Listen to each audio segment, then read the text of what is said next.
Vijayawada Bhavanipuram police station వద్ద ఉద్రిక్త పరిస్థితి నెలకొంది. ఇబ్రహీంపట్నంలో జోగి రమేష్ ని అరెస్ట్ చేసిన పోలీసులు భవానీపురానికి తరలించారు. భవానీపురం పోలీస్ స్టేషన్ వద్దకు వైఎస్ఆర్సీపీ శ్రేణులు భారీగా చేరుకుంటున్నారు. స్టేషన్ వద్ద బారికేడ్లను ఏర్పాటు చేసి ఆంక్షలు విధించారు పోలీసులు. మీడియాను సైతం పోలీస్ స్టేషన్ ఆవరణలోకి అనుమతించడం లేదు. జోగి రమేష్ ను విడుదల చేయాలంటూ వైఎస్ఆర్సీపీ కార్యకర్తలు డిమాండ్ చేస్తున్నారు. అక్కడ తాజా పరిస్థితిని వివరించేందుకు మా కరెస్పాండెంట్ సురేంద్ర లైవ్ లో అందుబాటులో ఉన్నారు. సురేంద్ర, ప్రస్తుత పరిస్థితి ఎట్లా కనిపిస్తోంది? అక్కడ చాలా పెద్ద ఎత్తున వైఎస్ఆర్సీపీ కార్యకర్తలు అక్కడికి చేరుకోవటం చూస్తున్నాం. ఏం జరుగుతోంది?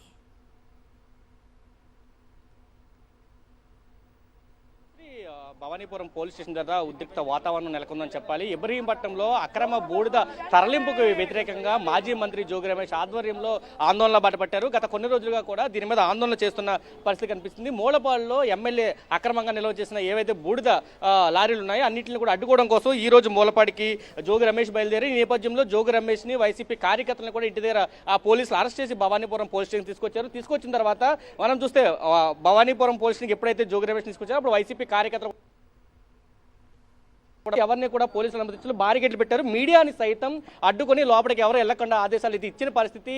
స్థానిక సీఐ ఎవరిని కూడా మీడియాని కూడా లోపలికి పంపొద్దంటూ కూడా ఆయన చెప్పిన పరిస్థితి కూడా కనిపిస్తుంది. లోపల ఏం జరుగుతుందో ఒక అనుమానం కూడా వైఎస్ఆర్సీపీ కార్యకర్తలు నెలకొంది. జోగి రమేష్ ని విడుదల చేయాలంటూ కూడా వాళ్ళంతా ఆందోళన చేస్తున్న పరిస్థితి కనిపిస్తుందని చెప్పాలి. మనతో పాటు వైసీపీ నేతలు ఎందుకు అరెస్ట్ చేశారు, ఏంటి సార్? ముందుగా అందరికీ నమస్తే అండి. ఇప్పుడు మేము మా రమేష్ అన్న అవినీతి బూడిదపై జరుగుతున్న అవినీతి, అలాగే దానివల్ల ప్రజలకు వచ్చే సమస్యల గురించి మేము పోరాటం చేస్తున్నాం. మరొక ఉద్దానం కాకూడదని ఆ బూడిద కాలుష్యం వల్ల వచ్చే సమస్యలు ఏంటి, ఒక అనారోగ్య సమస్యలు కానీ అలాగే ఊపిరితిత్తుల మొత్తం అన్ని రకాల సమస్యల గురించి కూడా మా అన్న పోరాటం చేస్తాం. మీరు కూడా మాతో కలిసి వస్తే రండి, లేదా మీరు విడిగా రాను అన్నా మా పోరాటం ఆగదని మా అన్న చెప్పారు.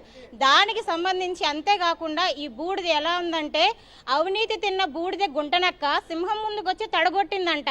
అలా వాళ్ళు వచ్చి మా మీద తొడలు కొడుతున్నారు. నిజంగా వాళ్ళకి దమ్ము ఉంటే, ధైర్యం ఉంటే, వాళ్ళు మేము అవినీతి చేయలేదని అనుకుంటే ఈరోజు మమ్మల్ని ఎందుకు ఆపారు? ఆపవలసిన అవసరం ఏంటి? వాళ్ళు ఏ అవినీతి చేయలేదు కదా. వాళ్ళు ఉన్నది ఇప్పుడు వాళ్ళ కూటమి ప్రభుత్వమే కదా. మరి వాళ్ళ కూటమి ప్రభుత్వంలో ఉన్నప్పుడు వాళ్ళు అవినీతి చేయలేనప్పుడు వాళ్ళు ధైర్యంగా మా సవాల్ని ఎదుర్కోవాలి కదా. ఎందుకని మమ్మల్ని అక్రమ అరెస్టులు చేసి మన్నని తీసుకెళ్లారు? ఇదేమి రాజ్యం అండి? కూటమి ప్రభుత్వంకి ఇంకా ఈ దోపిడీలకు కానీ అడ్డదారులు మాట్లాడితే రెడ్ బుక్ అంటున్నారు.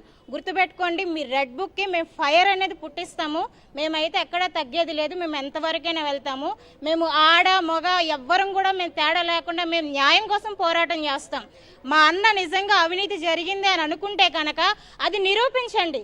అధికారంలో ఉన్నది మీరు నిరూపించి చూపించండి.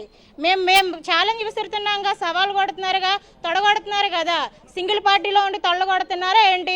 3 పార్టీలు కలిశారు, గెలవలేమనే కదా 3 కలిసి మీరు ఈ పార్టీ కలిపారు. మరి 3 ఉన్నారు కదా, పీకే గారు రమ్మనండి, ఎవరు వస్తారో వాళ్ళు ముందుండి దీని మీద పోరాటం చేయమనండి.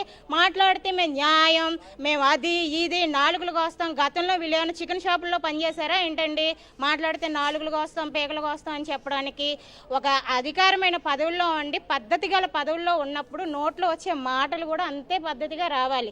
నరికేస్తాం, తొడలు కొడతాం, ఇవన్నీ మా దగ్గర అయితే కుదరవు. చూస్తున్నాం జోగి రమేష్ లోపల పెట్టారు. ఇక్కడ బారికేడ్లు పెట్టి మొత్తం పోలీసులు అంతా కూడా ఎవరైనా లోపలికి వెళ్ళకుండా. జోగి రమేష్ గారు ప్రజలకి బూడిద వల్ల అనారోగ్య పాలవుతున్నారని చెప్పేసి దీన్ని ఉద్యమించడానికి ఏదైతే మాట చెప్పారో పోలీస్ స్టేషన్లో కూడా అదే విధంగా పర్మిషన్ లెటర్ ఇచ్చారు. లెటర్ ఇచ్చిన తర్వాత మన పార్టీ ఫోర్ సెక్షన్ అని కావాలని పెట్టి ఇవాళ కావాలని రైతులు అక్కడ ఎవరైతే లారీ ఓనర్స్ ఉన్నారో ఓనర్స్ కూడా న్యాయం జరిగేలాగా ఉద్యమిస్తామని చెప్పేసానంటే దాన్ని అడ్డుకొని ఈ రకంగా అన్యాయంగా ఇక్కడ ఉండవారిని మొత్తాన్ని కూడా ఈ భవానీపురం పోలీస్ స్టేషన్ తీసుకురావడం, ఇదంతా కూడా రాజ్యాంగానికి విరుద్ధంగా. ఎక్కడ ప్రజా పరిపాలన, ఎక్కడికి ప్రజలకు న్యాయం జరుగుతుంది? ఇదంతా కూడా కావాలని మైలవరం చరిత్రలో, మైలవరం నియోజకవర్గంలో ఏనాడు కూడా ఎమ్మెల్యేలు అయ్యారు, మంత్రులు అయ్యారు, ఏనాడు కూడా ఇంత దారుణంగా ఇప్పుడు తప్పితే ఎప్పుడు కూడా అయిన దాఖలాలు కూడా లేవు. ఇది చెప్తున్నారు. ప్రజాస్వామ్య విరుద్ధంగా జోగి రమేష్ అరెస్ట్ జరిగింది.